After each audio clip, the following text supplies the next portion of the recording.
मधु और कैटब दो असुर भाई थे जिन्होंने देवी पार्वती से अमर होने के लिए प्रार्थना की, लेकिन बाकी सभी भगवानों की तरह पार्वती ने उनकी इच्छा को अस्वीकार कर दिया। लेकिन उन दोनों पर तरस खाकर वे बोली, मैं तुम्हें एक और मौका देती हूँ, इस बार कुछ उचित मांगना।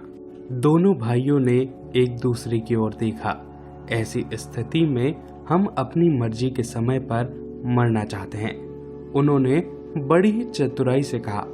उन्हें बिल्कुल यकीन था कि वे कभी भी मरना नहीं चाहेंगे।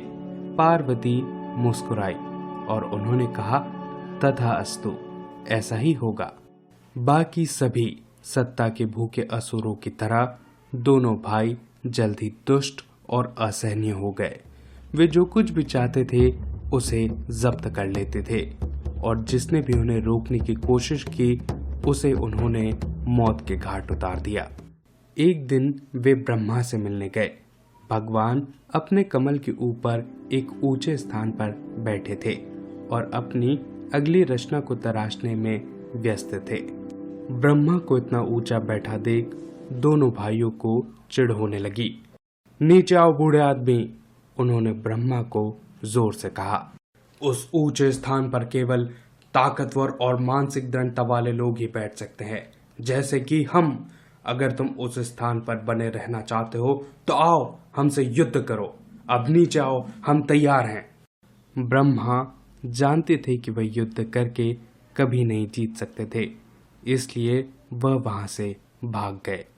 वे दोनों सृष्टि के निर्माता को अपमानित करके बेहद खुश थे। इस बीच ब्रह्मा एक भी बार पीछे देखे बिना दौड़ते रहे जब तक वे भगवान विष्णु के पास न पहुंचे। भगवान, सिर्फ दो असुरों ने मेरे साथ इतना बुरा बर्ताव किया, कल्पना कीजिए वह बाकियों के साथ कितना बुरा व्यवहार करते होंगे। भगवान, आपको उनका सर्वनाश करना होगा। जब विष्णु इस समस्या पर चिंतन कर रहे थे तभी मधु और कैटब वैकुंठ पहुंच गए। वैकुंठ वह स्थान जहां भगवान विष्णु अपनी पत्नी लक्ष्मी के साथ वास करते हैं। उन दोनों ने बनावटी हंसी हंसी। हे महान विष्णु, तुम दूसरों की क्या मदद करोगे? तुम अपनी ही मदद नहीं कर पाओगे क्योंकि तुम हमारे सामने बेहद कमजोर हो। बिना कोई उत्तर पाए असुर वैकुंठ के चारों ओर घूमने लगे और उन्होंने जो जो चीजें देखी उन्हें पसंद आ गई। तुम हमें अपना वैकुंठ क्यों नहीं दे देते? उन्होंने मांग की। वह हमारे रहने के लिए सबसे अच्छी जगह है, लेकिन हम तुम्हें हारने का एक मौका देते हैं, तो चलो लड़ते हैं। विष्णु ने सहजता से सहमति व्यक्त की। जैसे ही लड़ाई शुरू हुई, विष्णु अपने मन में देवी पार्वती के पास पहुंचे। देवी, आपने इन दोनों असुरों को शक्तियां प्रदान की है, तो आप ही मुझे बताइए मैं इनका सर्वनाश कैसे कर सकता हूँ। देवी ने विष्णु से कहा, हे भगवान, आप चिंता न करें, मैं असुरों के मन में प्रवेश करके उन्हें भ्रमित कर दूंगी। लड़ाई के कुछ समय बीतने के बाद दोनों असुर योद्धाओं ने कहा, हम कुछ देर के लिए विश्राम करना चाहते हैं।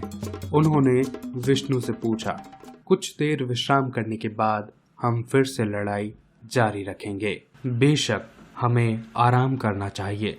हमें योद्धाओं के रूप में एक दूसरे का सम्मान करना चाहिए। जब वे आराम कर रहे थे, दोनों भाइयों ने विष्णु को दया से देखा। आप जबरन ही इस लड़ाई में पड़े। हमारी आपसे कोई दुश्मनी नहीं, लेकिन हमें खुशी है कि कोई हमारी बराबरी का दुश्मन हमें मिल गया। हम तुम्हें एक वरदान देना चाहते हैं, बोलो तुम्हें क्या चाहिए। उन्हें यह पूरा यकीन था कि विष्णु युद्ध समाप्त करने की इच्छा मांगेंगे।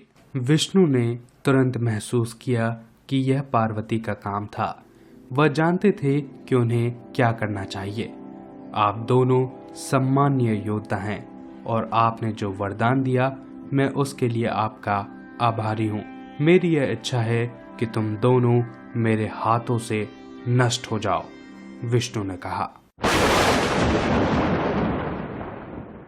अपना काम करके देवी असुरों के मन से गायब हो गई। मधु और कैटब को अब अपनी मूर्खता का एहसास हुआ, लेकिन तब तक बहुत देर हो चुकी थी। हर शब्द का अपना महत्व और सम्मान है। अब वे अपने वरदान को नकार नहीं सकते थे। अपनी अनिच्छा से वे मरने के लिए सहमत हो गए। अपनी जीत के बावजूद विष्णु को अपनी चालबाजी के परिणाम पर पछतावा हुआ, तो उन्होंने कहा, मैं तुम्हें एक वरदान देता हूँ। तुम अपने प्राणों के सिवा मुझसे कुछ भी मांग सकते हो।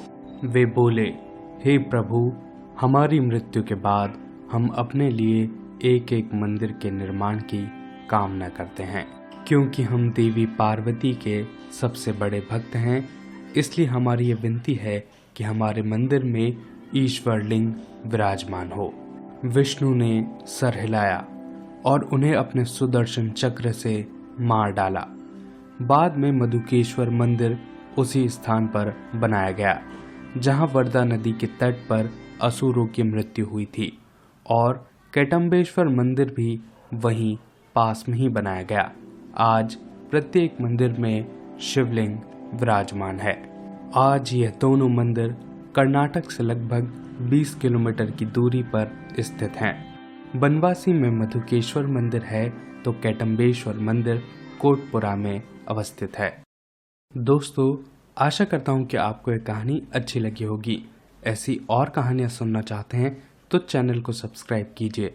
अपने आसपास सफाई बनाए रखें और एक पेड़ ज़रूर लगाएं। बहुत बहुत धन्यवाद।